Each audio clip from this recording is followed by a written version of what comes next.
मोक्षमार्गस्य नेतारं भेतारं कर्मभूभृतां ज्ञातारं विश्वतत्त्वानां वन्दे तद्गुणलब्धये।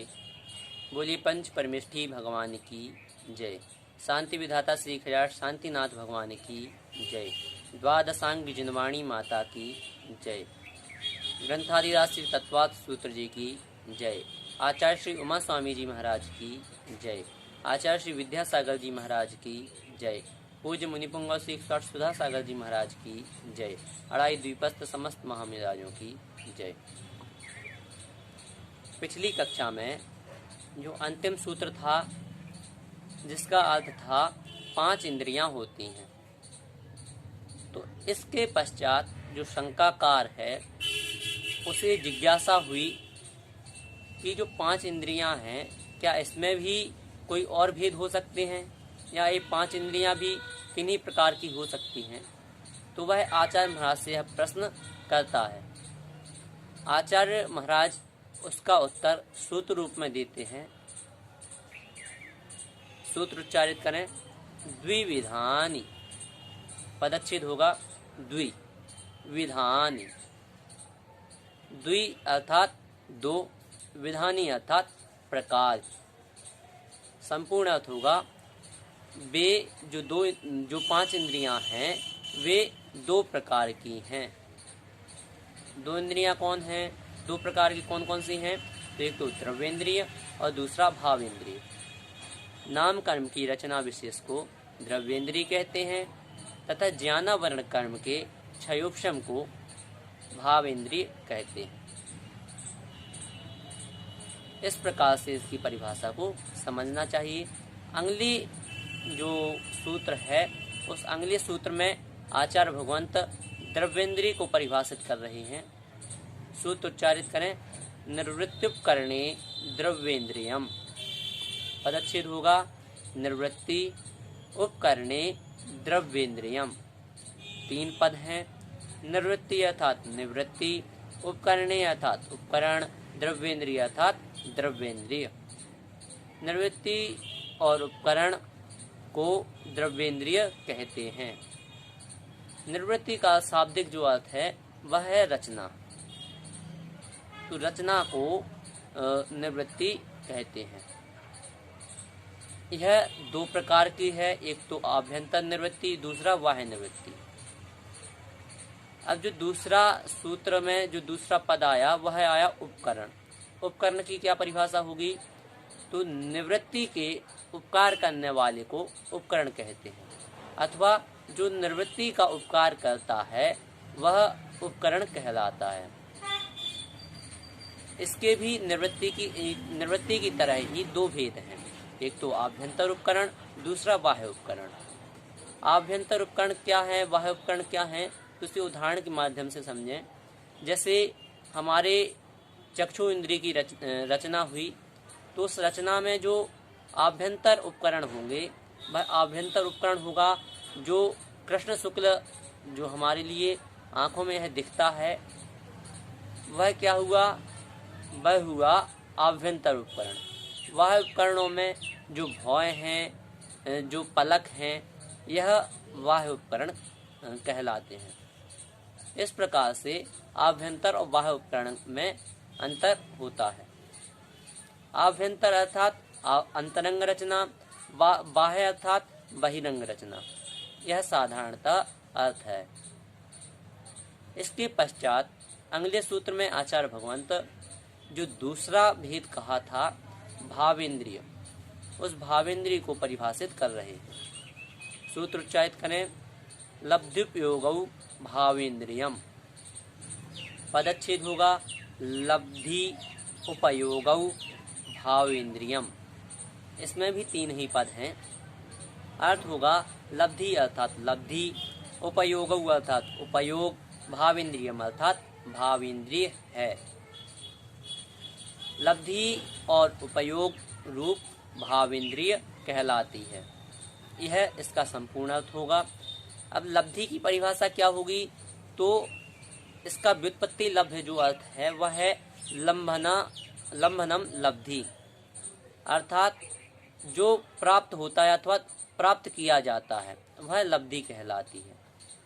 इसकी परिभाषा होगी ज्ञानावरण कर्म के क्षयोपशम विशेष को लब्धि कहते हैं। उपयोग किसे कहते हैं? तो जिसके संसर्ग से आत्मा द्रव्येंद्रिय की रचना के लिए प्रवृत्त होता है, तत्पश्चात अथवा उस समय जो आत्मा के परिणाम बनते हैं उसे उपयोग कहते हैं। लब्धि और उपयोग में क्या भेद है? तो लब्धि जो है यह शक्ति है, अथवा कहें कि लब्धि जो है यह जानने की शक्ति है। जानने की शक्ति को लब्धि कहते हैं।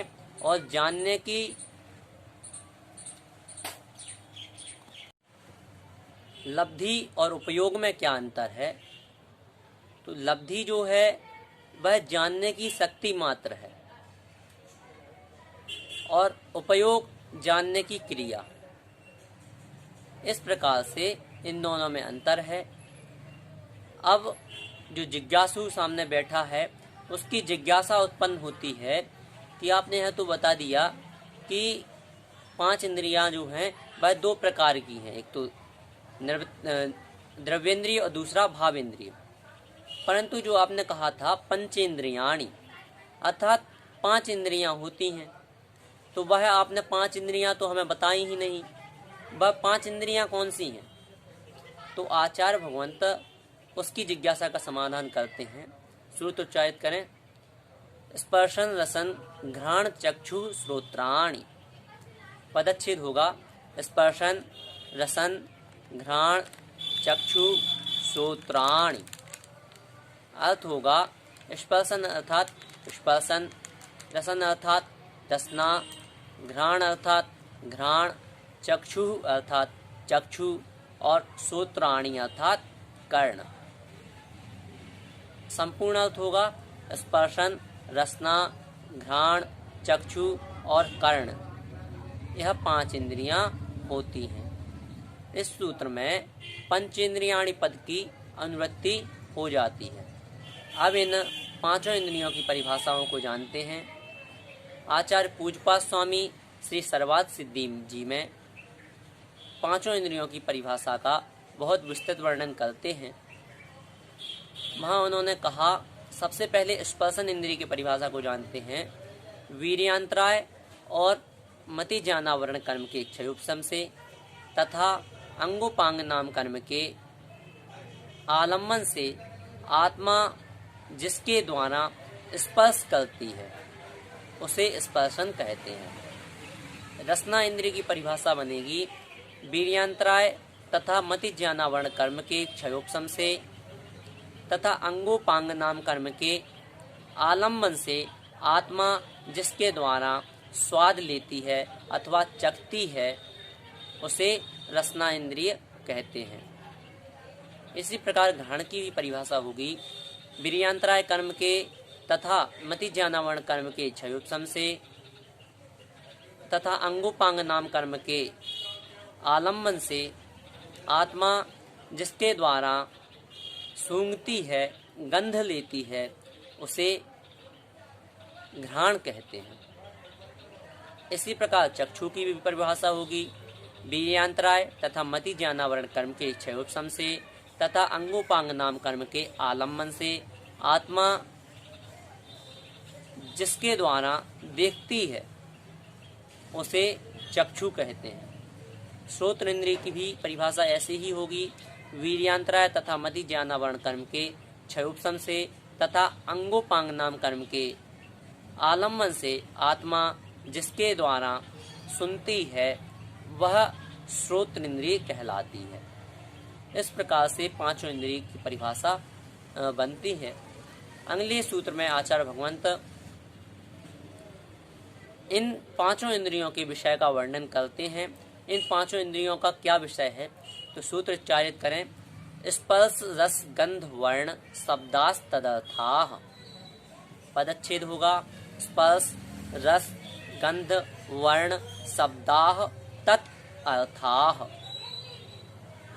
अर्थ होगा स्पर्श रस गंध वर्ण शब्दाः, अर्थात स्पर्श रस गंध वर्ण और शब्द यह क्रम से तदर्थाः, अर्थात उन इंद्रियों के, किन इंद्रियों के, तो जिनका वर्णन हम पढ़कर आए हैं, स्पर्शन आदि जो इंद्रियां हैं उन इंद्रियों के विषय हैं।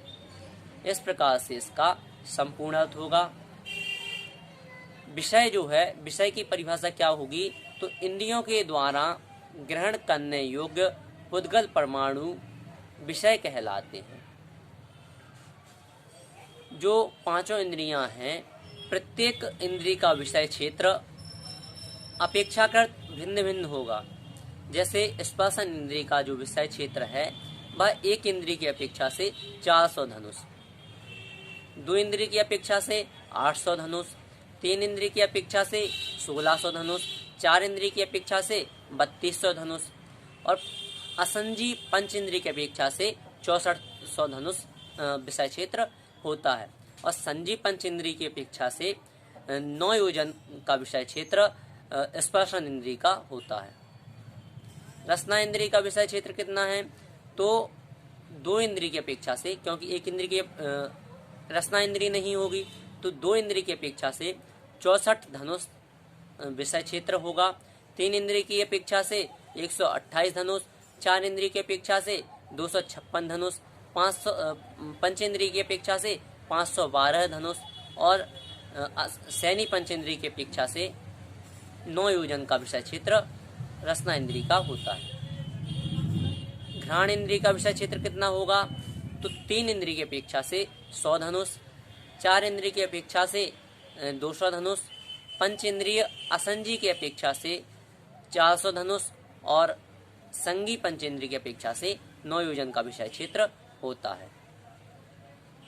चौथी जो इंद्रिय है चक्षु इंद्रिय, इसका विषय क्षेत्र कितना है, तो चक्षु इंद्रिय का विषय क्षेत्र 4 इंद्रिय की अपेक्षा से 2954 योजन तथा पंचेंद्रिय असंजी की अपेक्षा से 5908 योजन और संजी पंचेंद्रिय की अपेक्षा से 47,263 योजन इसका विषय क्षेत्र होता है। अंतिम जो इंद्रिय है वह है कर्ण इंद्रिय, इसका विषय क्षेत्र पंचेंद्रिय की अपेक्षा से 8000 धनुष तथा यह तो असंजी पंचेंद्रिय का तथा संजी पंचेंद्रिय की अपेक्षा से 12 योजन का विषय क्षेत्र होता है। इस प्रकार से विषय के बारे में तथा विषय क्षेत्र के बारे में वर्णन समझा। विषय क्षेत्र जो होता है, विषय क्षेत्र से तात्पर्य अधिकतम उस जगह तक का जो विषय है वह यह इंद्रिय ग्रहण कर सकती है।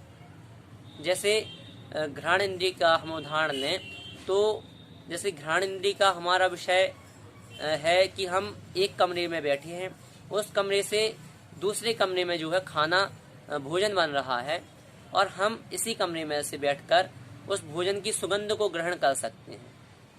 तो यह क्या है, यह घ्राण इंद्रिय के विषय की अपेक्षा हम यहाँ बैठकर भी भोजन की सुगंध दूसरे कमरे से आ रही है फिर भी हम ले सकते हैं। इसी प्रकार से उसका जितना जिस इंद्रिय की अपेक्षा से विषय होगा उस वहाँ तक अधिकतम विषय ग्रहण किया जा सकता है। आज हमने 5 सूत्रों को पढ़ा समझा।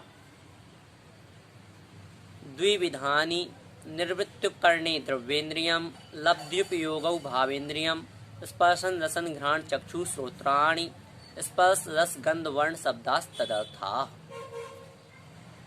इन 5 सूत्रों के संबंध में यदि आपकी कोई जिज्ञासा है तो आप हमें अवश्य भेजें। आपकी जिज्ञासा का समाधान अवश्य किया जाएगा। आप हमें अपनी जिज्ञासा YouTube चैनल पर कमेंट के माध्यम से बता सकते हैं अथवा हमारे व्हाट्सएप नंबर पर भी आप हमें भेज सकते हैं। जय जिनेंद्र।